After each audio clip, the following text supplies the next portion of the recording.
Você está no canal Pura Energia. Seja bem-vindo.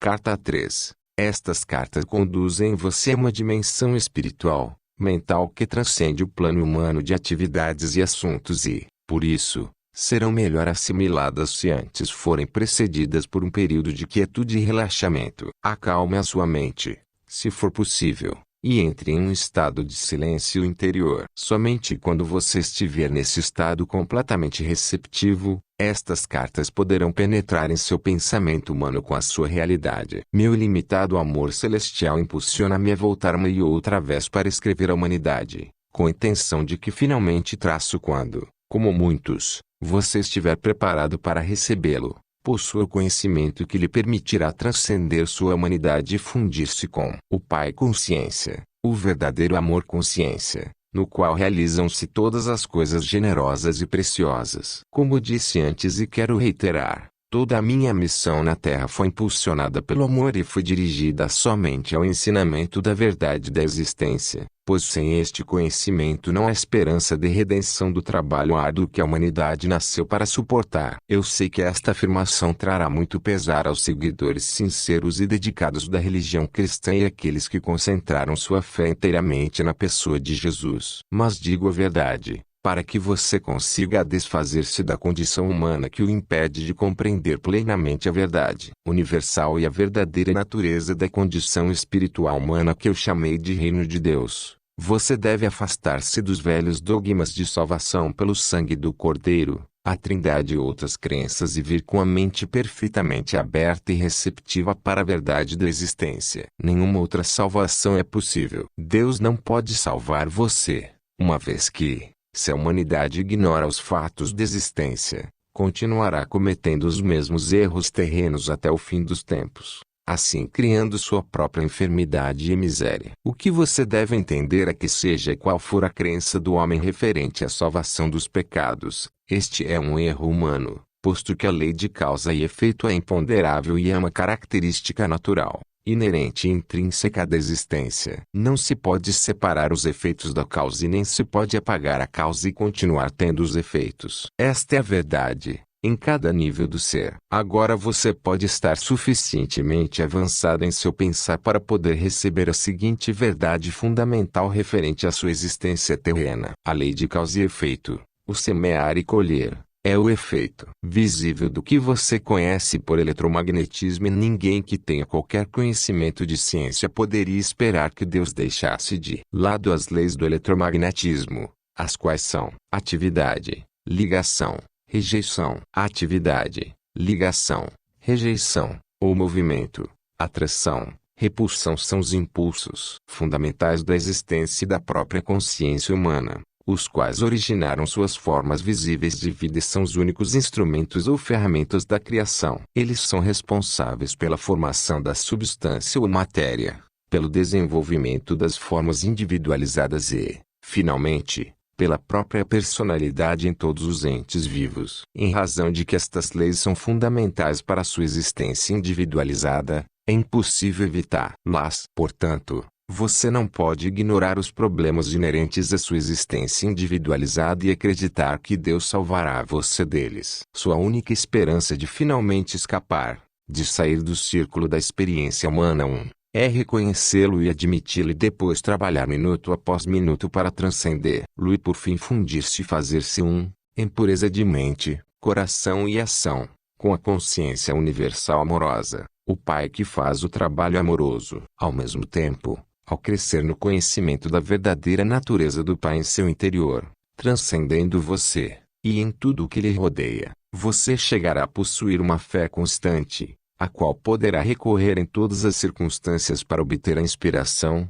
o poder e a elevação diretamente do Pai que está em seu interior e ao seu redor. Você chegará a saber que realmente é o Pai quem o apoia e o guia rumo ao reino do Pai consciência amorosa. Você verá clara e abundantemente que, embora o Pai seja universal, Ele também é individual para você. Ele o conhece e é consciente do seu pensamento e de seus problemas. No Pai consciência amorosa estão à sua espera soluções perfeitas para serem reconhecidas por você. Quando você reconhecê-las, for flexível e estiver disposto a escutar, estará livre da dor. Enquanto não estiver disposto a escutar, nunca receberá em plenitude o Pai consciência amorosa. Vou contar uma parábola. Imagine uma criança que grita e esperneia porque quer um sorvete. O tempo todo, enquanto faz este barulho, seu pai espera pacientemente à porta de seu quarto para mostrar que trouxe para ela sorvete e fruta. Talvez você pense que esta parábola é improvável e,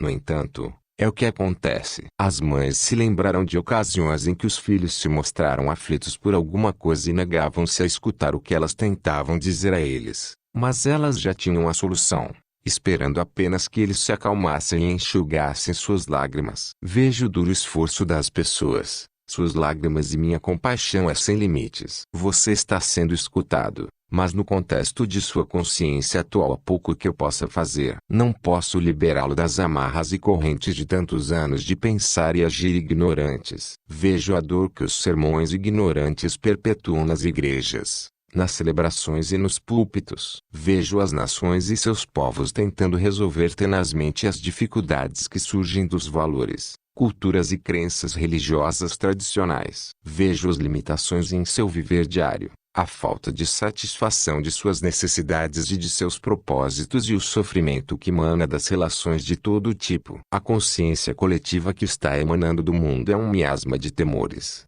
ressentimentos, aborrecimentos e turbulência emocional de desejos apaixonados, vingança e esgotamento, entrelaçados com a compaixão, a determinação de elevar a consciência do mundo e o empenho na busca do amor incondicional daqueles que receberam inspiração e um grau de iluminação. Aproximo-me das pessoas que me chamam e trabalho com elas para aliviar suas angústias, mas seu esquema mental e suas crenças estão tão fortemente gravadas em seus cérebros, que minha verdade não pode alcançá-las para trazer novo conhecimento às suas mentes. Ainda que brevemente de maneira imperfeita, muitas ouviram, faltou a elas, no entanto, a valentia para aceitar novas ideias e falar claramente. Além disso, não havia chegado o momento certo para atravessar as barreiras da consciência humana para ensiná-las. Mas agora é o momento certo. Vocês entraram em uma nova distribuição de frequências vibratórias que permitirá mais facilmente elevarem-se acima da materialidade da era precedente. Esta afirmação pode parecer estranha, mas há uma reserva de conhecimento referente às energias que vocês ainda não começaram a entender. Neste momento, não há mente terrena capaz de compreender. Para vocês é possível apenas imaginar o espectro de energia, o que não é a verdade. Assim, será de grande ajuda para você se puder aceitar minhas afirmações com confiança, porque elas são a verdade. Você está entrando em novas frequências de vibração pertencentes à consciência humana, que permitirão que siga adiante no desenvolvimento espiritual, mental que descrevi na carta 1. Como me afastei um pouco do assunto, devo agora reiterar: você não pode escapar das leis fundamentais da existência no que se refere ao seu pensar e sentir, semear e colher, do mesmo modo que não pode escapar das leis do eletromagnetismo em seu mundo material, pois o eletromagnetismo é o impulso que produz a lei do semear e colher. Do mesmo modo que o eletromagnetismo produz a forma dentro do campo fundamental das partículas de energia. E, assim, não é possível continuar acreditando no dogma cristão e ao mesmo tempo tentar seguir estas cartas. O dogma referente à salvação por minha morte na cruz, a Trindade, a ressurreição física da morte, o uso do incenso e outras formas estabelecidas de oração são errôneas e os fatos que agora estão sendo apresentados nestas cartas são a verdade. O dogma e os ornamentos sacramentais são o que se poderia chamar de pretextos para ganhar sua atenção e lealdade, mas obscurecem a verdade de meus ensinamentos. Portanto, estas cartas tinham que ser escritas. A única maneira pela qual eu poderia atingir o mundo, neste momento em que ele está pronto para entrar em uma nova distribuição mental emocional, era usando uma mente receptiva, obediente e preparada para receber a instrução e fazer o trabalho manual por mim. Estas cartas oferecem o único meio pelo qual as pessoas encontrarão o caminho rumo à dimensão espiritual na qual todo erro humano se dissolve e somente resta o amor. Qualquer outra coisa que possa ser dita é puramente racionalização e razão humanas,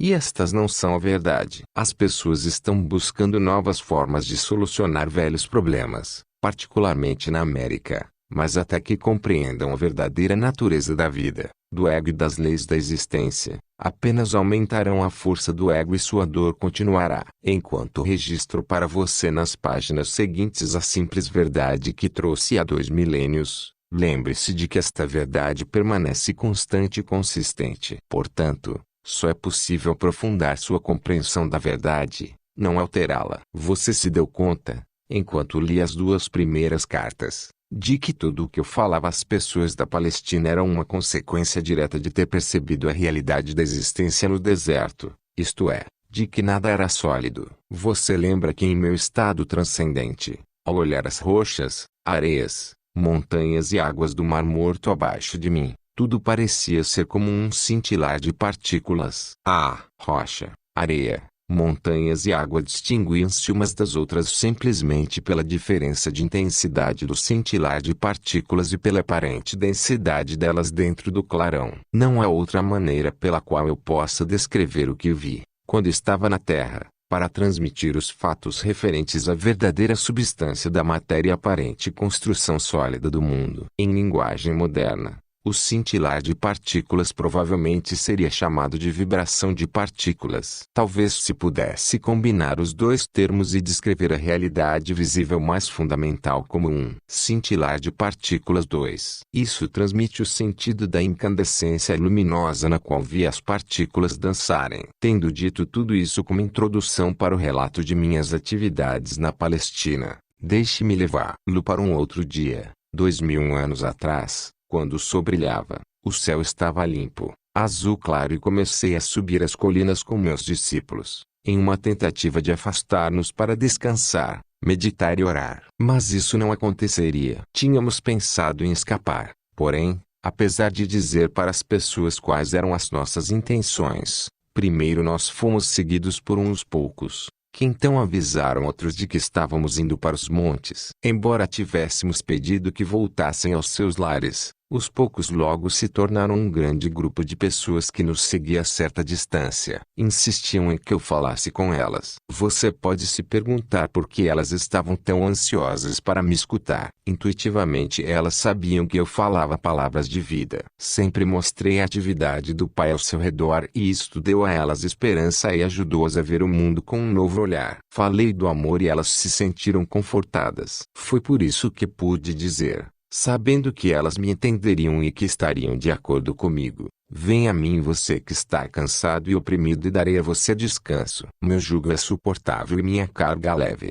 Elas sabiam que, quando eu pronunciava estas palavras, o que fazia com frequência, estava comparando as regras e leis dos líderes judeus com a verdade que estava apresentando ao povo. Então, quando as pessoas me suplicaram que ensinasse, o que poderia fazer se não sentar-me sobre uma rocha logo acima delas, ensinar? Decidi que, se elas tinham vindo de tão longe para ouvir-me, escutariam algo que recordariam e possivelmente falariam disso durante a vida toda. Eu sabia que, apesar de tudo o que tinha dito a elas acerca do Pai e o Pai Amor, ainda tinham medo de que Deus as rejeitasse. Embora eu tenha tentado ajudá-las a compreender que o Pai de quem falava não era o Deus personalizado que elas adoravam, sabia muito bem que estavam confusas. Mesmo tendo dito uma e outra vez que o Pai estava em seu interior, continuavam preocupadas sobre receber um castigo vindo do alto por acreditarem em minhas palavras. O que deveria ensinar naquele dia? Perguntei ao Pai. Então observei as cabras e as ovelhas que estavam pastando na colina sob o vigilante cuidado de seu pastor, e a mensagem para esse dia me veio ao espírito. Levantei-me e falei para que se ouvisse minha voz até o fim da multidão.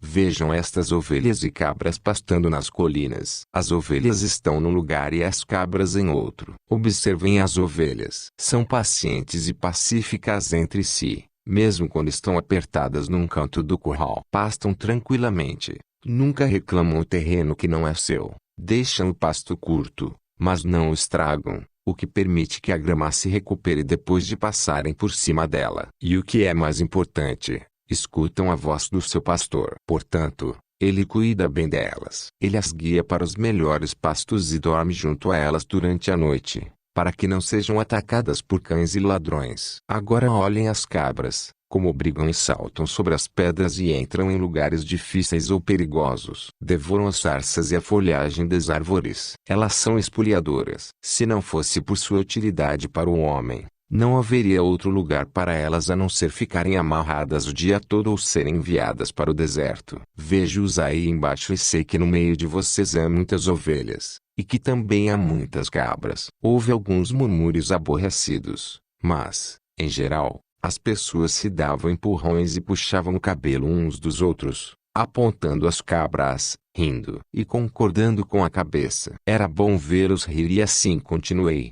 Vocês podem reconhecer as ovelhas pelos seus lares, pelo modo como convivem com os vizinhos e como são vistas por toda a comunidade. Assim também vocês podem reconhecer as cabras. É possível que elas tenham muitos amigos. Houve um forte clamor da multidão. Não, ou seguido de muito riso. O pastor segue as cabras e cuida delas, ou elas têm que se cuidar sozinhas e chegar por si mesmas em casa à noite para ser ordenhadas. De novo a multidão ria e respondia de maneiras distintas, algumas muito engraçadas e engenhosas. E assim é com aqueles que são ovelhas e aqueles que são cabras. Vocês recebem a proteção do Pai se são ovelhas e não são protegidos se são cabras, porque vão teimosamente seguindo seus próprios desejos todos os dias e possivelmente deixando atrás de si um rastro de destruição. Digam-me, o Pai pode proteger aqueles que são cabras? A multidão estava em silêncio, mas escutando atentamente. Vocês dirão então que o Pai está zangado com as cabras e não as protegerá,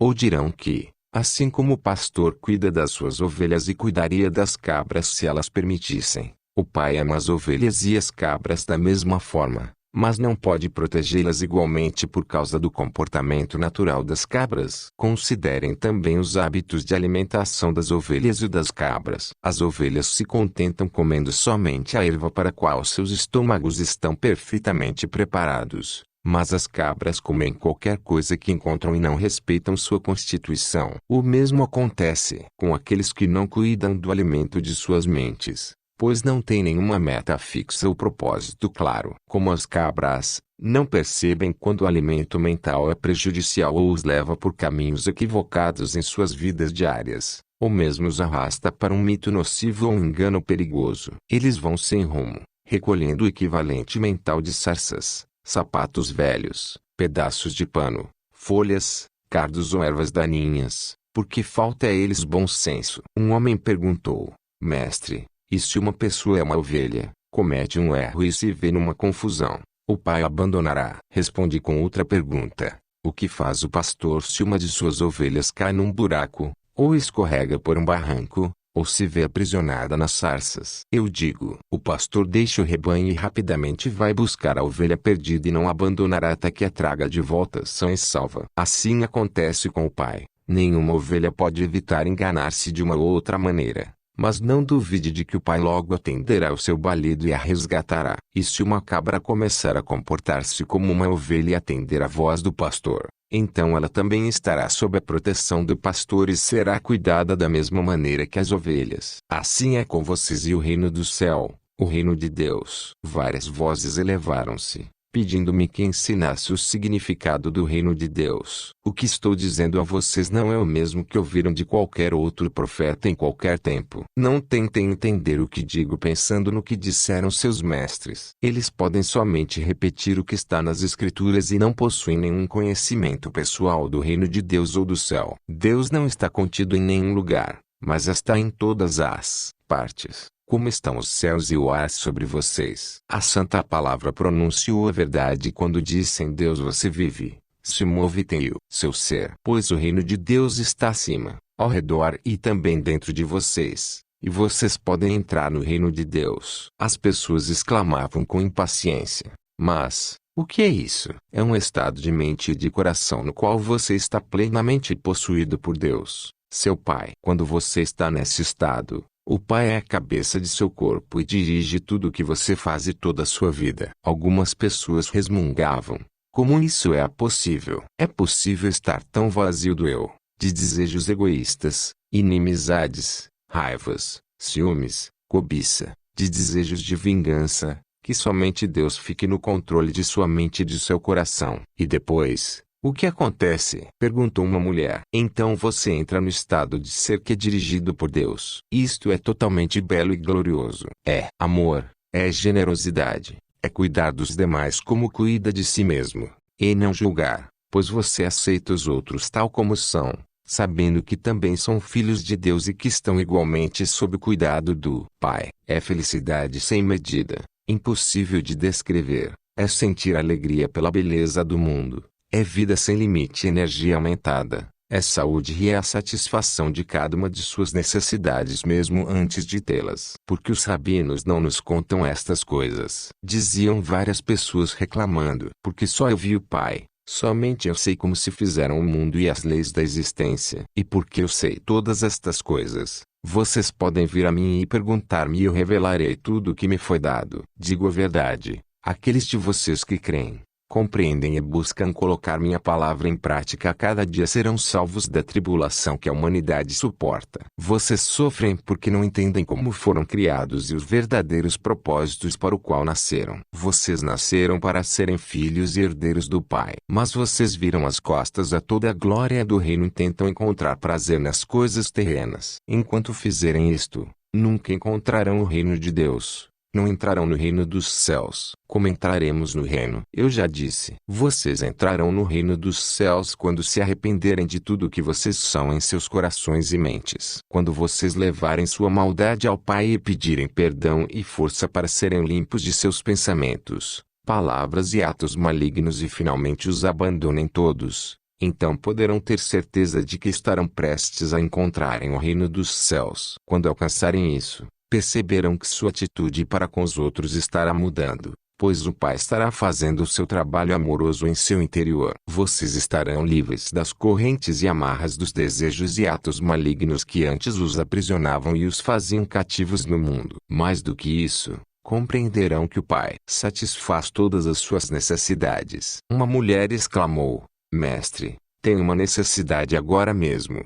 Tenho fome. As pessoas riram. Mas então várias vozes uniram-se à sua, dizendo: Estamos com você há muitas horas. Nos fez andar e andar antes de consentir em nos ensinar. Nós demonstramos que somos boas ovelhas. Não nos ajudará a saciar nossa fome. Percebi que diziam a verdade e senti uma profunda compaixão para com elas. Tinham me seguido não só para que as curasse, mas também porque tinham anseio de saber a verdade como tinha sido me dada pelo Pai. Eu tinha dito que o Pai satisfazia todas as suas necessidades. Esta seria uma oportunidade para mostrar o poder da fé e o poder que é Deus. Mostraria a elas que nada é impossível quando verdadeiramente se acredita como eu acreditava e percebia. Chamei meus discípulos e pedi que procurassem alguém entre os presentes que tivesse alimento. Encontraram uma criança com pão e peixes e os trouxeram até mim. Afastei-me um pouco da multidão e tranquilamente contemplei o pão e os peixes, sabendo que não eram nada mais do que a mente poderosa de Deus, a substância de toda a matéria tornada visível. Sabia que a mente poderosa de Deus era ilimitada e poderosamente ativa dentro de minha consciência. Sabia que a natureza do Pai era a satisfação das necessidades. Enquanto abençoava o alimento, senti o poder fluir totalmente pela minha mente, corpo e mãos e sabia que a fome daquelas pessoas seria saciada. Não sabia de que maneira, simplesmente sabia que o seria. Depois levei as cestas de comida e disse aos discípulos que dividissem o alimento ali contido, sentindo com absoluta certeza que todos ali teriam tanta comida quanto necessitassem. Ao cortar o alimento em pedaços e distribuí-lo, o mesmo se multiplicava e assim foi acontecendo até que toda a multidão teve sua fome saciada. Várias cestas ainda restaram com sobras do alimento. Assim demonstrei que a matéria, tudo o que é visível no universo, é mente, consciência tornada visível pela vibração das partículas 3, o que a ciência chama de partículas 4. Mudanças na vibração das partículas e, portanto, mudanças na matéria acontecem como consequência das imagens, movimento poderosamente dirigidas, disciplinadas, focadas pela energia da mente, consciência. Quando, com uma consciência amorosa, se age puramente para fazer o bem aos outros, Os únicos limites ao trabalho amoroso do Pai no mundo são os limites que a mente do homem coloca nesse trabalho. Tais mudanças na matéria só podem ocorrer quando a consciência do homem está em perfeita harmonia e unida ao Pai, consciência universal. Ainda que assombrados por receberem o alimento desta maneira, as pessoas e meus discípulos não compreenderam como tal coisa tinha se realizado. Apenas puderam concluir que era o maior milagre que tinham visto. Isto também confirmou para eles a crença de que eu era o Filho de Deus. Numa outra ocasião, eu estava sentado debaixo de uma árvore nos arredores de Betesda, rodeado por aqueles que tinham trazido seus doentes para que fossem curados. Como sempre, maravilharam-se ao vê-los recobrarem a vida e a saúde e perguntavam-se como tais milagres podiam ser feitos. Outra vez tentei fazer com que compreendessem o poder da fé. Nos evangelhos está escrito que eu disse que se um homem possuísse a fé do tamanho de um grão de mostarda, poderia mover montanhas. Esta afirmação é uma interpretação errônea do que verdadeiramente eu disse e revela o pouco que meus discípulos e os evangelistas compreendiam dos meus ensinamentos quando nós estivemos na terra. Se alguém tivesse a fé do tamanho de um grão de mostarda, o que significa isso? Como se pode medir a fé de tal maneira? Fé é um poder de total convicção que toma conta da mente e não pode ser submetida a um tamanho. A fé que surge de sua necessidade de crer em algo, porque tal crença servirá a seus propósitos de algum modo, pode ser poderosa e forte, mas nunca pode ser estimada com um conceito de tamanho. A crença é ainda mais forte. A crença é o fruto do ouvir dizer e da lógica. Porque você ouviu alguma coisa e está convencido de que o que ouviu ou leu é verdade. Desenvolve uma profunda crença no que ouviu. Você crê que é verdade. Você crê de uma maneira total e completa que desafia qualquer contradição. Constantemente eu dizia às pessoas, creiam que receberão, e receberão. Contudo, eu sabia que seria quase impossível que as pessoas algum dia tivessem a fé para realizar milagres, pois não importava o quanto explicasse a verdade, elas nunca teriam o intenso conhecimento que me foi dado no deserto. Mas agora relato em alguma medida a história de minha permanência na terra, na Palestina, com a intenção de que você, meu leitor, comece a perceber e a compreender o conhecimento que me foi dado durante minha iluminação. Minha intenção é dar a você conhecimento. Saber algo de ouvir é o que se ouve de alguém, mas não se pode comprovar realmente que seja verdade. Conhecer é saber alguma coisa que foi dita, ou que você leu, e as novas informações tornam-se conhecimento porque o que você ouviu ou leu coincide logicamente com realismo com todos os pedaços de conhecimento que você já tem e que pode compreender e crer de maneira realista e lógica. Você sabe que o que sabe é verdadeiro. Você tem um sentido de convicção. Até agora, alguns de vocês tiveram fé em Jesus Cristo, mas se pareciam a crianças precoces. Sua fé foi em parte cega e obediente. 5. Porém entrelaçada a muita dúvida. Portanto, quaisquer que fossem as suas necessidades, dependiam de Jesus para que a obra se realizasse. Mas na realidade, muito do que vocês creem ter recebido diretamente de Jesus foi sua própria fé em Jesus que se tornou visível na forma das coisas pedidas. Ainda que esta fé ingênua seja muito importante para seu bem-estar, aqueles de vocês que são capazes de avançar no caminho espiritual rumo à perfeição devem agora alcançar um nível mais profundo de verdadeiro conhecimento sobre a relação entre a mente e a matéria. Sem este alicerce, as pessoas continuarão se emaranhando em mitos religiosos e ficarão aprisionadas na miséria da condição humana. Quando estava na Terra, eu disse a verdade às pessoas, mas ela foi continuamente mal interpretada. O que eu realmente disse sobre a fé foi isto: vejam esta grande árvore. Cresceu desde a menor semente que se possa imaginar. Vejam o tronco enorme, os galhos e sua frondosa copa. Todo este enorme crescimento originou-se de uma pequena semente. Como aconteceu tal coisa? De onde vem toda a madeira da árvore e a frondosidade que a ornamenta? Isto não é tão milagroso quanto os milagres que eu realizo para vocês dia após dia. O crescimento desta árvore não é tão obra do Pai quanto a cura que recebem os enfermos. Pergunto: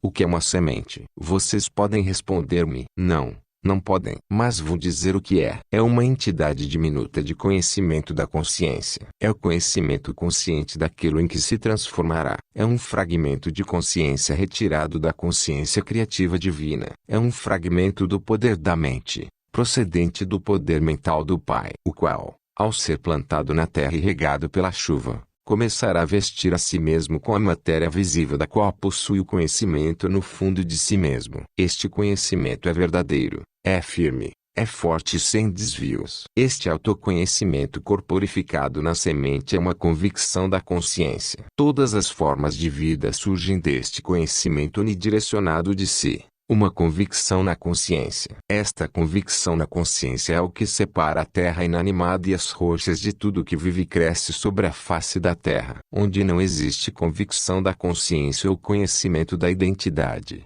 não há crescimento. A consciência dentro da terra e nas rochas permanece como consciência em uma forma adormecida. Portanto, se você pudesse crer no que pede, tão poderosamente como a semente de mostarda conhece a sua própria identidade, poderia fazer qualquer coisa que quisesse. Se você pudesse levar dentro de sua mente uma semente, o plano aperfeiçoado de seus objetivos mais profundos, e saber sem qualquer dúvida que ela pode crescer e chegar à perfeita realização, você poderia ver essa semente maravilhosa ganhar vida própria, que logo se manifestaria em sua vida. E com toda certeza você poderia mover as montanhas de sua vida. Essas montanhas que se colocam em seu caminho e o impedem de alcançar tudo o que você deseja. Montanhas que, em momentos de imprudência e de pensamentos mal elaborados, você criou para si mesmo. Se compreendesse a criação e a existência, você poderia viver uma vida de total liberdade, realizações sem limites e alegria transcendente. Busque a compreensão e verá que, pouco a pouco, a compreensão virá em sua direção. Bata a porta do universo que dá acesso a Deus, o Pai Consciência Universal, e finalmente você verá a porta se abrir e você terá acesso aos segredos do mundo. Apenas creia e você receberá. Eu também recordava isso a eles a todo momento. Somente aqueles de mente e coração puros realizarão essas coisas poderosas. Os malvados podem prosperar durante um tempo, como fizeram os reis e os exércitos saqueadores e outros que amontoaram a iniquidade em suas mentes. Foi permitido a eles fazer seu trabalho durante um tempo, pois da maldade surge um certo bem, mas no final fracassarão e o resto do mundo dirá injúrias contra seus nomes. Então, se você quer ter sucesso, examine suas motivações. Os desejos que surgem simplesmente do anseio egoísta de riquezas ou conforto, no fim acabam em desengano, doença e morte. E a você que lê estas palavras, digo, não deixe ninguém se atrever a negar a verdade que trago, até que você também tenha andado o caminho da renúncia de si que eu percorri na terra e que tenha alcançado a mesma união com o Pai e as alturas do conhecimento e a compreensão indiscutível que possuo. Quando você tiver alcançado tudo isto, já não terá nenhum desejo de negar essa verdade e será incapaz de deixar de se unir a mim e ensinar ao próximo. Até esse momento, mantenha-se em paz e não deixe que ninguém conheça sua ignorância. No mundo inteiro as pessoas frequentemente acolhem meus ensinamentos com prazer, por serem da mais alta moral e por serem os princípios mais perfeitamente formulados para o bom comportamento e viver diário. Contudo, afirmam rapidamente que as histórias sobre os milagres devem ser deixadas de lado, pois estes são aberrações das leis naturais do universo e são impossíveis. Este tipo de pensamento levanta barreiras ao futuro progresso do desenvolvimento científico e espiritual do qual a mente humana é capaz. De fato, não vim à Terra para apresentar uma nova religião ou um código moral mais alto do que aquele dado por Moisés nos 10 Mandamentos. Meu propósito foi o de trazer uma nova percepção de Deus como Criador e a compreensão da existência em si mesma. Deste conhecimento deveria surgir uma nova forma de viver. A atitude correta para com minha missão na Terra neste terceiro milênio é a de reconhecer que os milagres que eu realizei estão mais além da capacidade do ser humano médio neste momento. No entanto, tais milagres foram exemplos do que pode ser alcançado no futuro, quando as mentes das pessoas estiverem plenamente imbuídas do verdadeiro conhecimento da existência e estiverem também, por meio da fé, da meditação e da oração, totalmente sintonizadas e impregnadas da consciência universal vida, amor. Foi realmente verdade que andei sobre as águas, quando meus discípulos embarcaram para cruzar o lago. Se você leu a narração bíblica deste incidente, perceberá que meus discípulos tinham me deixado para trás. Ansiava pela oportunidade de afastar-me de qualquer contato humano, de retirar-me para as colinas para mais uma vez entrar em profunda meditação, permitindo que a minha consciência se unisse à dimensão universal da consciência de Deus. Enquanto estive nesse estado espiritual que transcende a consciência humana, toda a consciência física desapareceu e fui elevado em êxtase na corrente universal da vida. Soube que a vida universal era tudo, que a vida era a realidade de meu ser e que tudo mais eram aparências mutáveis, transitórias da vida universal, tornadas visíveis. Soube e senti que eu era a própria vida e que ao introduzir-me na consciência da vida mais além da consciência terrena, as leis que governavam meu ser físico eram transcendidas e já não se aplicavam à carne e ao sangue de meu corpo humano. Desejei mover-me neste novo estado transcendente e vi a mim mesmo saindo da caverna flutuando. Vi meus discípulos no lago e soube que estavam em aflição 7. Sem esforço desci flutuando a colina em direção à margem e, ao retomar o contato com meus assuntos humanos habituais, no caso os meus discípulos, encontrei-me repousando sobre as águas. No entanto, ainda estava no estado em que percebia plenamente que eu mesmo era vida individualizada e, portanto, que meu corpo estava banhado pelo poder vital que continuava me deixando mais leve e transformando a estrutura atômica de meu estado físico. Você deve entender que ouvir e pensar no estado de consciência humana e ascensão à compreensão transcendente da vida universal, quando a consciência pessoal já está afastada da condição corporal e plenamente fundida no Pai Consciência Universal, pertencem a duas dimensões totalmente diferentes do ser. A consciência humana pode receber inspiração do Pai Consciência Universal, mas a inspiração que se recebe se mistura à condição humana e frequentemente é mal interpretada, segundo o conhecimento armazenado que já controla o cérebro e, portanto, os próprios processos mentais. Lamentavelmente, a inspiração que você recebe é contaminada e distorcida por suas atuais crenças fortemente arraigadas. Considere que o estado de percepção e compreensão transcendente emerge, da condição física. O cérebro já não está no controle. Já não possui influência sobre o estado de percepção transcendente que é a verdade essencial. Esse estado já não é mais controlado ou afetado pelas crenças humanas. Esse é um estado de o que realmente é, que está por trás da manifestação visível da existência, em vez de estar na dimensão humana de o que se acredita que a existência é. É nesse estado de consciência transcendente que os milagres não são mais do que o trabalho normal da lei universal. Antes de continuar com esta narração de minha vida sobre a Terra, quero destacar novamente que tudo que há no universo é um estado de consciência particular e individualizada tornada visível. Tive que descer do meu atual estado de consciência de amor universal para experimentar de novo minha vida na Terra, que continua impressa de maneira duradoura na energia da consciência do mundo em si, a qual remonta ao momento de sua criação. Você deve compreender que, quando deixei meu corpo na Palestina, deixei para trás tudo o que pertencia àquela vida. Tinha cumprido minha missão. Portanto, quando morri na cruz fui libertado, fui elevado em luz gloriosa para participar da luz, para ser a luz e para regozijar-me na luz, que é amor universal,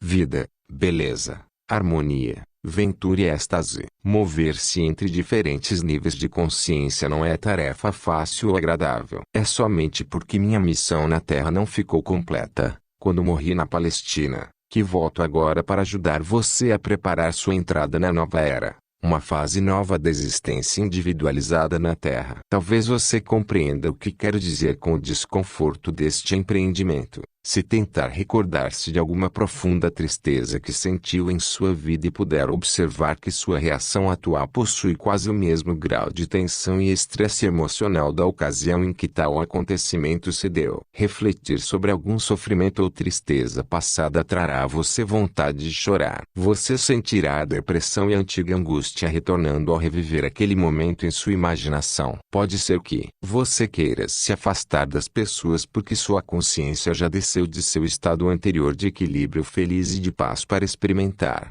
mais uma vez, as vibrações e as formas da consciência inferior que você criou no momento inicial de seu sofrimento. A mudança de ânimo indica uma mudança em suas energias de consciência. Uma elevação das vibrações de consciência trará a você uma elevação mental, emocional e física e fará com que você se sinta feliz. Uma redução de suas energias de consciência rebaixará o funcionamento de todo o seu sistema e você sentirá que uma depressão se inicia, ou, ao menos, uma queda do otimismo que sentia anteriormente. Estou explicando um fato da existência. Seu universo inteiro manifesta as diferentes frequências de vibração das partículas de energia da consciência. Ao moverem-se as frequências para cima ou para baixo, de um nível para outro, também as estruturas físicas e visíveis manifestam níveis de energias diferentes. Isso produz uma mudança nos padrões mentais e emocionais e da aparência. Ao descer do meu estado de consciência para voltar a entrar nas condições de meus tempos na Terra,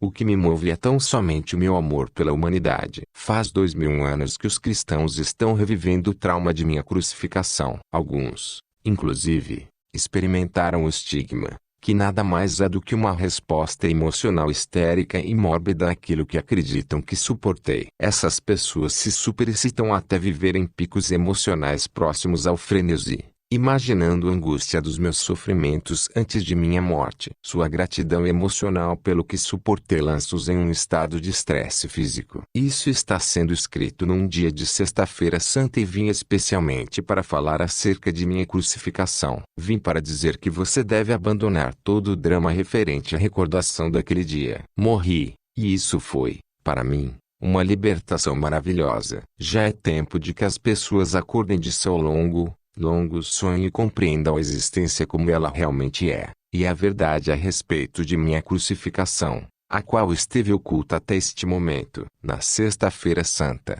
ano após ano através dos séculos, pelo mundo todo, foi criado um estado de ser de consciência traumática e contaminada. Este estado está tão longe da dimensão espiritual da consciência criativa universal quanto o inferno está distante do céu. Agora escolhi reviver minha vida sobre a terra no personagem de Jesus através da mente de alguém que recebe minhas palavras. Isto tem como finalidade ajudar o mundo a avançar rumo a uma nova fase de desenvolvimento espiritual, mental. Por isso, peço àqueles que possam receber minhas palavras que abandonem esta prática de recordar minha morte e de exercitar a abnegação física durante o jejum da Quaresma para recordar meus 40 dias no deserto. Como você pode perceber pelo que digo, meus dias no deserto foram de grande felicidade e bem-aventurança espiritual. Muitos acontecimentos de grande significado espiritual ocorreram justamente antes de minha morte. Eles são exemplos magníficos das grandes leis cósmicas em ação dentro de sua dimensão de existência. Agora estou lhe dando uma breve narrativa desses acontecimentos importantes. Meu propósito é o de iluminar completamente sua mente e dar conhecimento mais além de qualquer conhecimento recebido por qualquer outra pessoa em seu universo. Quando comecei a preparar os meus discípulos para a minha morte que se aproximava, tive uma tarefa terrivelmente difícil. Custava muito a eles conter o choque e o assombro. Pensar que eu seria crucificado como um criminoso comum era repugnante, inexprimível e, além disso, não queria me perder de vista. Tinha-os chamado para seguir-me e abandonar suas vidas, as quais tinham sido bastante prósperas. Tinham abandonado suas famílias e seus lares para refazer suas vidas ao meu lado e de meu trabalho. Tinham se orgulhado de meu caminhar pelas cidades. Tinham estado dispostos a juntar-se a mim e eram conhecidos como meus discípulos, apesar da rejeição e a dura crítica dos líderes religiosos. E mais ainda, amavam-me e respeitavam-me tanto pela forma como eu vivia meus próprios ensinamentos como pela maneira como curava tantas pessoas com compaixão e pelo consolo que trazia às suas vidas desventuradas. Acreditavam verdadeiramente que eu era o Filho de Deus. Como o Filho de Deus podia acabar na cruz? Perguntavam-se. Aumentava o espanto com cada pergunta. Era impensável. Sentiam que um tremendo vazio se abria diante de suas vidas. Uma enorme cratera na terra onde pisavam e uma vasta extensão de instabilidade e de falta de propósito dentro deles mesmos. Não se atreviam a contemplar a minha futura crucificação da qual eu falava. Tal acontecimento destruiria tudo aquilo em que tinham acreditado com todo o seu coração. Desta maneira, Meus discípulos resistiam muito fortemente ao que eu tentava dizer e afirmavam repetidamente que tal coisa nunca poderia ocorrer. Agi com firmeza contra suas teimosas negativas e finalmente sentiram-se obrigados a silenciar seus argumentos e aparentemente aceitar que tal coisa poderia ser possível. Disse a eles que depois de minha morte me veriam de novo e que esperava que continuassem o trabalho que eu tinha começado. A dor e as discussões que eu tinha provocado entre meus discípulos também me afetaram profundamente. Não era tarefa fácil ir a Jerusalém, onde o meu destino me esperava. Acima de tudo, perguntava-me se estaria à altura daquele grande desafio para a resistência. Seria capaz de transcender a condição física e entrar no Pai Consciência Universal e ali ficar até morrer? Às vezes eu me sentia profundamente assustado diante do Calvário, mas não me atrevia a revelar esse temor a meus discípulos. Assim, comecei minha última viagem em direção a Jerusalém com grande confusão de sentimentos. Por um lado, estava cansado de curar, falar e ensinar as pessoas que me escutavam boquiabertas e não tinham nenhuma real compreensão do que eu tentava dizer. Tinha pensado que meu conhecimento tornaria as pessoas capazes de sair de sua miséria e, pelo menos, estabelecer contato com o Pai e obter um vislumbre do reino dos céus. Não havia nenhuma evidência de tal despertar espiritual nem mesmo entre meus discípulos. Meu desapontamento e sentido de fracasso trouxeram-me contentamento ao pensar em abandonar a vida terrena rumo à gloriosa existência que sabia que me esperava depois da morte. Ao mesmo tempo, perguntava-me como poderia suportar a dor da crucificação. Ao longo de minha missão, meu estado mental era mais ou menos pacífico e consistente, frequentemente em júbilo, com os pensamentos focados no Pai Consciência Amorosa, autor de todo ser, sabendo que bastava pedir e o que pedisse rapidamente seria manifestado. Eu seria capaz de manter minha serenidade, quando fosse apresentado diante do conselho, levado para a crucificação, pregado na cruz com meu peso pendurado pelas minhas mãos. Como estava dando lugar a dúvidas e temores, o nível normal das frequências de minha consciência estava baixando. Eu estava descendo novamente as frequências da consciência do plano terreno. Voltei a ser vítima de minha antiga agressividade que me incitava a atos irracionais, que eu não teria sequer considerado quando estava em meu estado anterior de total harmonia com o Pai Consciência Amorosa. Minhas dúvidas e conflitos se exteriorizavam em minha vida como emoções e impulsos humanos que eram opostos à lei cósmica do amor. Primeiro aconteceu o episódio da figueira. Tinha fome e fui em direção à árvore, não esperando verdadeiramente encontrar frutas porque não era a estação de figos. Ao ver que a busca era infrutífera, amaldiçoei a figueira. 24 horas depois, ela havia murchado até as raízes. Foi uma experiência chocante. Era a primeira vez que minhas palavras tinham causado dano a algo. Contudo, mostrou claramente a meus discípulos o poder do pensamento para o bem ou para o mal. Demonstrou que quanto mais espiritualmente evoluída é uma pessoa, maior é o impacto de suas palavras no meio ambiente. Aproveitei a oportunidade para explicar aos meus discípulos que eu tinha me comportado de maneira irrefletida, como faz a maioria dos homens e mulheres que, tendo grandes expectativas, não consegue o que quer. Essas pessoas costumam reagir com raiva, lágrimas e até com palavras fortes que podem ou não significar um desejar mal ou maldizer a pessoa que tenha negado o que eles desejavam. Eles já tinham visto por eles mesmos o que a minha maldição tinha causado à figueira. Agora deveriam compreender que, tendo uma forte convicção, poderia ser concedido a eles qualquer coisa que pudessem desejar ou imaginar, mas também deveriam estar constantemente conscientes de sua própria condição mental, emocional. Não deveriam guardar rancor dos outros, mas sim perdoar rapidamente.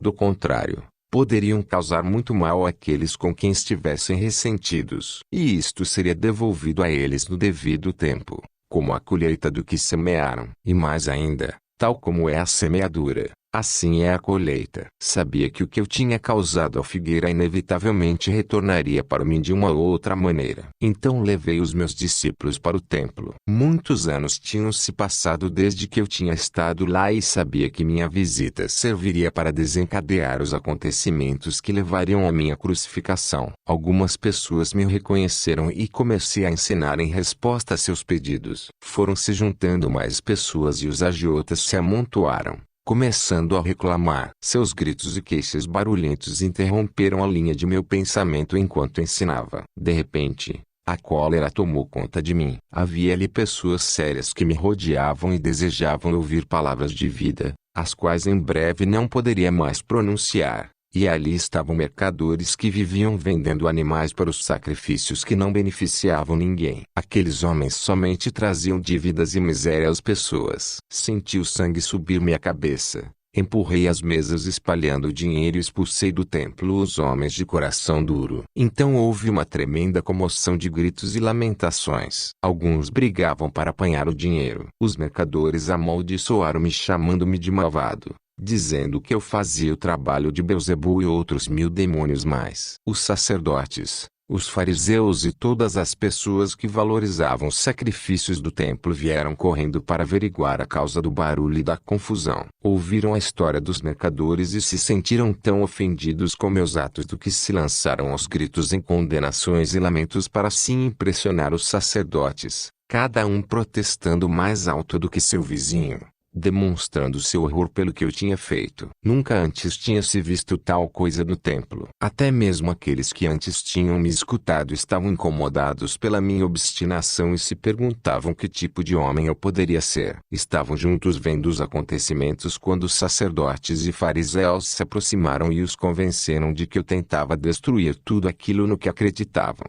pregando um Deus falso, totalmente contrário a qualquer coisa que tinham ouvido falar nas sinagogas. Os sacerdotes passaram eles a sua própria raiva ultrajada e convenceram-nos de que meu pecado também os contaminaria, se continuassem a dar ouvidos às minhas loucuras. Aos poucos, as pessoas se convenceram de que eu era uma má influência e que deveriam afastar-me do caminho antes que eu pudesse transtornar a paz do país e atrair a ira do governador romano sobre toda a Palestina. Meus discípulos, envergonhados pelo que eu tinha feito, sigilosamente deixaram o lugar e esconderam-se entre as ruelas a alguma distância do templo. Quando mais tarde regressaram para onde eu estava, demonstraram claramente que estavam profundamente incomodados com meus atos. Perguntavam-se se eu tinha perdido o juízo, ou se tinha ficado louco profetizando minha morte e depois, fazendo aquelas coisas que provavelmente a provocariam. Foi nesse momento que Judas,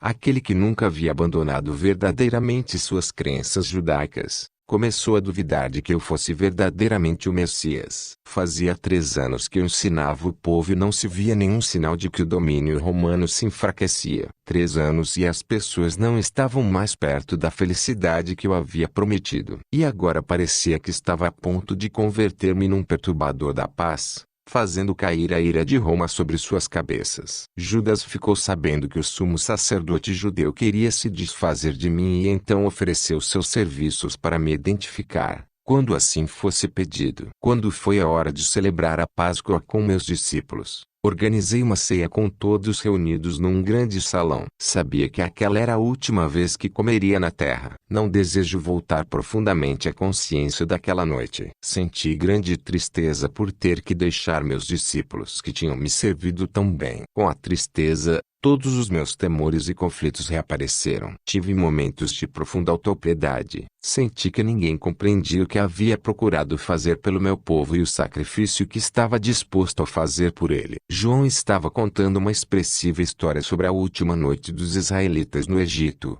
antes de escaparem para o deserto. Falava das instruções de Moisés ao chefe de cada família para que matassem um cordeiro sem mancha, que o cozinhassem de certa maneira e pintassem com aquele sangue as portas das moradias israelitas, porque naquela mesma noite viriam os anjos para matar todos os filhos primogênitos dos egípcios e o seu gado. Com vivacidade, recordou a agitação dos egípcios ao despertarem e encontrarem o primogênito de cada lar ensanguentado, sem que nenhum tivesse se salvado. Era o tipo de história horrível que eu rejeitava por não ter nenhum valor para a pessoa que buscava a verdade espiritual mais elevada. Eu me perguntava até que ponto meus discípulos realmente tinham entendido quando eu falava de seu Pai Celestial e seu amor por toda a humanidade. Como podiam entusiasmar-se com o pensamento de anjos matando os primogênitos dos egípcios quando eu tinha dito com toda a clareza que Deus, o Pai, era amor. Mas os judeus sempre haviam se preocupado com o derramamento de sangue para redimir seus pecados. Até mesmo Abraão,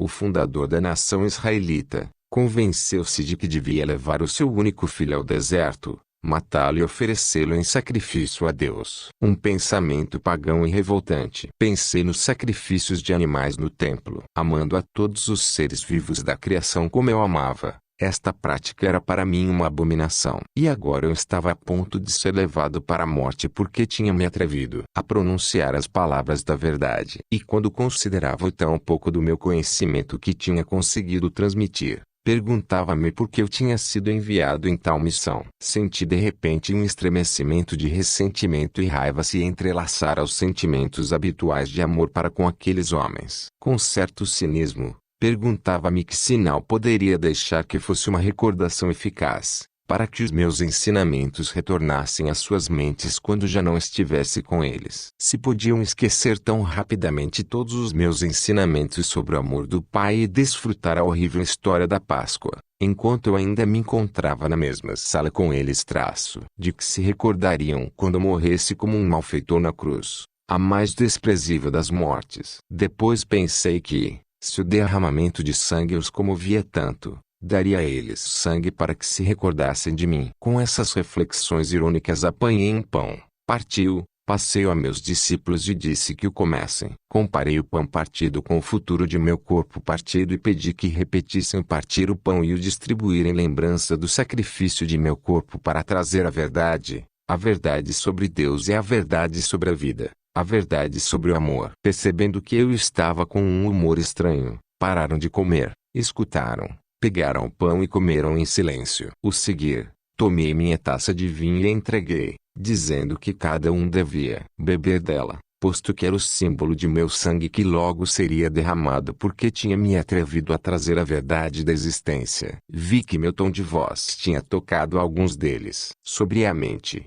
cada um tomou um gole e depois passou a taça para quem estava a seu lado. Mas ainda não diziam nada. Percebiam que eu estava sério e que já não toleraria mais discussões. Então eu disse que um deles me trairia. Em segredo entendi os seus motivos e sabia que ele era uma parte necessária da futura sequência de acontecimentos. Simplesmente cumpria o papel que sua natureza o levava a desempenhar. Eu sabia que ele sofreria muito e senti compaixão por ele. Mas guardei estes pensamentos só para mim. Ao mencionar que um deles me trairia, disse a Judas que saísse para fazer rapidamente o que tinha que fazer. Os discípulos despertaram, se perguntando se realmente aquela era a sua última ceia comigo. Havia muita angústia emocional, perguntas, inclusive recriminações por tê-los colocado em tal armadilha. Outra vez, perguntaram-se o que fariam de suas vidas depois que eu me fosse. Perguntavam-se qual seria seu lugar na comunidade se eu fosse crucificado. As pessoas zombariam deles, queixavam-se. Ninguém voltaria a confiar no que dissessem. Profundamente entristecido pela resposta egoísta diante de minha situação,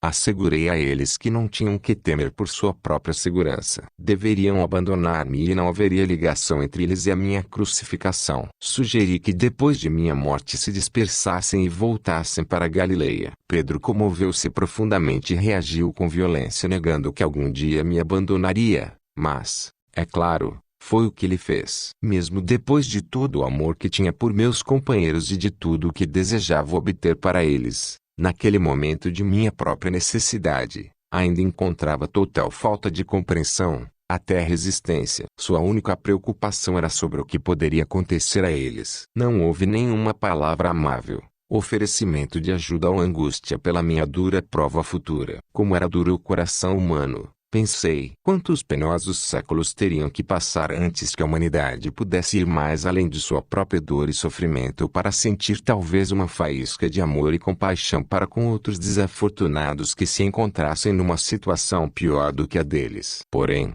ainda que profundamente decepcionado e mesmo machucado por suas reações egoístas, compreendi-os e procurei dar aos meus discípulos coragem para enfrentar o futuro e assegurei que sempre estaria com eles, mesmo quando estivesse fora de suas vistas. A obra que eu tinha começado seria promovida desde o além. Não os deixaria sozinhos. Conheceriam e sentiriam minha presença e isso os consolaria. Disse que se agarrassem à recordação do tempo em que eu tinha estado com eles. Alertei que haveria muitos que continuariam o caminho com o conhecimento que eu havia dado, mas que estranhos buscariam acrescentar a voz da tradição e da razão aos meus ensinamentos. Minhas palavras seriam tão distorcidas que, finalmente, já não revelariam a verdade original que eu havia trazido ao mundo. Quando disse que isso aconteceria, afligiram-se, foram mesmo tomados pelo pânico. Fiquei aliviado ao ver que meus ensinamentos não tinham sido em vão apesar de tudo, que não tinham entrado em ouvidos totalmente surdos. Pediram-me que contasse mais, mas levantei as mãos e disse que isso era tudo o que eu podia dizer. Nesse ponto, senti que havia dito tudo o que eu tinha querido dizer enquanto estava na terra e que meu discurso aos homens havia sido cumprido. Tudo o que mais profundamente desejava era retirar-me ao silêncio e encontrar paz e conforto em meu contato com o Pai. Deixamos o salão e fomos andando até o Monte das Oliveiras, mas o estado de meus discípulos era de conflito interno, temor e dúvida. A maioria deles foi embora para unir-se com suas famílias e amigos que estariam celebrando sua própria Páscoa. No jardim havia uma rocha especial cujo formato lembrava uma pequena caverna. Gostava de refugiar-me do vento dentro dela, de modo que ali me sentei e orei, buscando um caminho para a grande harmonia que já havia desfrutado no passado. Sabia que quando me movesse para sintonizar-me com o Pai Amor, meus temores se dissolveriam e estaria num estado de paz e de total e absoluta confiança. À medida que eu senti o poder do amor entrar em mim e tomar posse de minha consciência humana, assim também a força para suportar o que viria sobre mim tomou conta do meu coração. Seria capaz de permanecer dentro do amor e dar amor aos outros até o fim. E assim foi. Nem sequer tentarei voltar a entrar no estado do julgamento e da crucificação. Isso não tem importância. Quando finalmente morri na cruz e meu espírito retirou-se de meu corpo torturado, fui elevado dentro de uma luz radiante e indescritível. Fui envolvido no calor e no consolo do amor, tal como nunca antes tinha experimentado. Tinha uma sensação de envolvente louvor, uma poderosa certeza de ter feito um bom trabalho, de êxtase na força universal para continuar a obra e de uma alegria e encantamento que está muito além de qualquer coisa que a condição terrena possa conhecer. Entrei numa nova e maravilhosamente bela forma de viver, mas permaneci descendente em consciência para manter-me em contato com as pessoas que tinha deixado para trás. Pude mostrar-me àqueles que eram suficientemente sensíveis para ver-me. No entanto, a história de que Tomé supostamente colocou os dedos em minhas feridas é um disparate. Meus discípulos não sabiam que eu tinha combinado secretamente com José de Arimateia que, depois de minha morte, ele levasse meu corpo para o seu próprio túmulo ainda sem uso, onde então seria ungido segundo o costume, antes do pôr do sol. Depois, quando a noite chegasse e todos em Jerusalém estivessem cumprindo o sabate, ele, ajudado por 2 serviçais de confiança, a cavalo levaria o meu corpo, às escondidas durante a noite e por caminhos ocultos durante o dia, a uma montanha nos arredores de Nazaré, na Galileia. Ali, seguindo minhas instruções e ajudado por minha família, encontraria uma pequena gruta oculta que tinha me dado refúgio das tormentas e das pessoas quando eu era um jovem infeliz e rebelde, em disputa com o mundo todo. José prometeu-me que encontraria a gruta seguindo um mapa que eu havia dado a ele e que me deixaria ali, depois de mais um embalsamamento. Depois reconstruiria a pequena entrada para escondê-la totalmente dos possíveis intrusos. Ali meu corpo descansou livre de incômodos. Foi dito que meu corpo ressuscitou dos mortos. Que absurda história inventada pelas mentes daqueles que não sabiam como explicar satisfatoriamente minha morte na cruz como um malfeitor, porque eu teria necessidade de um corpo terreno para continuar a existência na outra dimensão. Como este mito ridículo pôde persistir até o século XXI? Isto dá a medida da falta de compreensão dos cristãos. O fato de até hoje terem aceitado cegamente tal dogma. Pense nisto com cuidado. Tendo sido liberado de um corpo terreno e tendo vivido a experiência de êxtase e de glorioso encantamento que é a passagem a uma dimensão superior da consciência universal, porque eu iria querer voltar à dimensão terrena e entrar em meu corpo outra vez? Que utilidade isso teria para mim em seu mundo e no meu? Enquanto a substância física de meu corpo durante a vida na Terra poderia ser espiritualizada quando estivesse perfeitamente harmonizada com o Pai consciência amorosa, Meu corpo não seria um transtorno e impedimento para minhas viagens posteriores nos reinos espirituais superiores. As coisas visíveis não são mais do que uma manifestação das frequências vibratórias específicas na consciência, que produzem um cintilar de minúsculas partículas, criando um aspecto de matéria sólida. Cada substância visível possui sua própria frequência vibratória única. Uma mudança na taxa de vibrações produz uma alteração na aparência da matéria. Quando as energias da consciência mudam,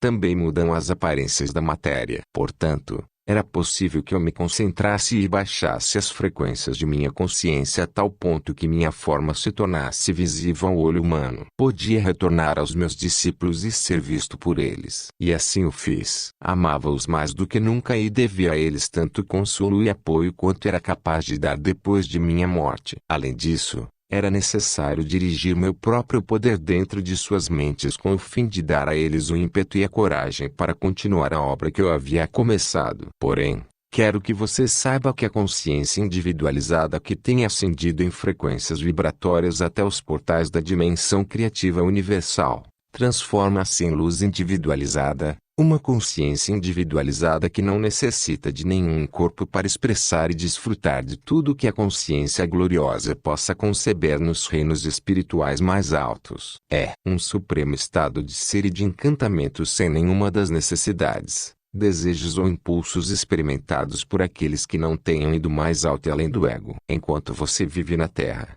sua mente permanece ancorada em certos padrões de frequências vibratórias, presa num corpo que tem suas próprias necessidades. Se sua consciência verdadeiramente se elevasse para mais além destes padrões, seu ser terreno desapareceria. Quando eu estava preso num corpo, também estava, em grande medida, confinado a estes padrões de frequências vibratórias e de consciência. E mais, a imaginação sozinha não pode elevar-se além de suas experiências passadas e, portanto, você está confinado em seu passado, que você projeta para o seu futuro. Contudo, pouco a pouco você será guiado por aquelas mentes que são suficientemente sensíveis para entrar nas dimensões espirituais mais altas e que podem mover-se mais além dos seus atuais limites de consciência. Elas registrarão para você essas maravilhosas experiências e estados do ser mais além dos seus, aos quais você mesmo poderá aspirar. Deste modo, você irá adiante em níveis ou passos de desenvolvimento espiritual. Cada passo traz a você uma visão mais elevada do que pode ser alcançado e, a partir desta visão,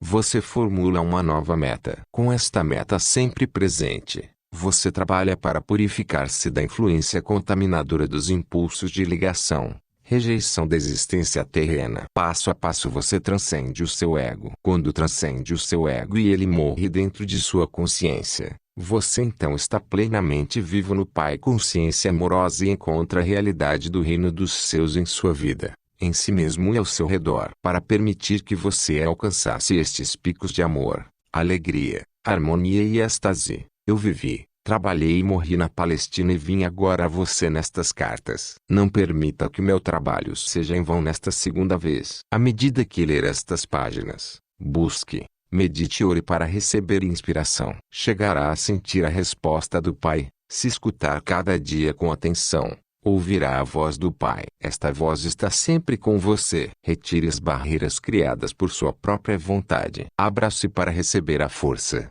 o poder, a inspiração e o amor diretamente do Pai consciência amorosa. Leia e releia estas cartas para que possam ser, finalmente, absorvidas em sua consciência. Enquanto você o fizer, estará viajando rumo à luz, e irradiará luz para os demais. Tal luz não é luz como a da eletricidade, mas sim da mesma natureza da consciência universal que descrevi para você em minha carta 1. Portanto, enquanto irradiar a luz, irradiará o amor incondicional. Você promoverá o crescimento e o desenvolvimento espiritual de qualquer outro ser vivo. Desejará alimentar e nutrir, trabalhará para promover proteção, cura e educação. Você desejará ajudar no estabelecimento da lei e ordem amorosa na qual todos poderão viver em harmonia, com sucesso e com prosperidade. Você estará no reino dos céus. Ao mesmo tempo, não se iluda. Enquanto são dados os passos para apresentar estas cartas ao mundo exterior, haverá exatamente as mesmas recriminações, a mesma condenação, os mesmos falatórios de Satanás, do diabo, como houve quando ensinei na Palestina. Ânimo, reze para ter coragem. Aqueles que suportarem até o final se elevarão por cima da confusão e da violência e descansarão na paz e na alegria do reino. NT, Ofstepingolftitradmeofuma experiência. NT 2. O texto original distingue Shinmerof motes de Shinmerof partículas. Motes pode ser traduzido por corpúsculo ou partícula, da mesma forma que partículas. Optamos por manter ambas as expressões traduzidas como cintilar de partículas, uma vez que a imagem que se pode criar com estas palavras é adequada para o que se deseja expressar. NT 3 motes. 4 partículas. Ver NT 2. NT 5 accepting. NT 6 evilthinking. NT 7 nos Evangelhos de Mateus, capítulo 14, e João, capítulo 6. Relata-se que os discípulos estavam atravessando o mar em direção a Cafarnaum. Já era noite e o barco era golpeado por ventos fortes. Jesus vai até eles caminhando sobre as águas. NT 8 Self Daniel. Para você conseguir acompanhar a publicação dos próximos vídeos, solicitamos que você curta e compartilhe os vídeos e também faça sua inscrição no canal, pois como as cartas serão publicadas aos poucos, dessa forma você será notificado ao ser publicado os novos vídeos.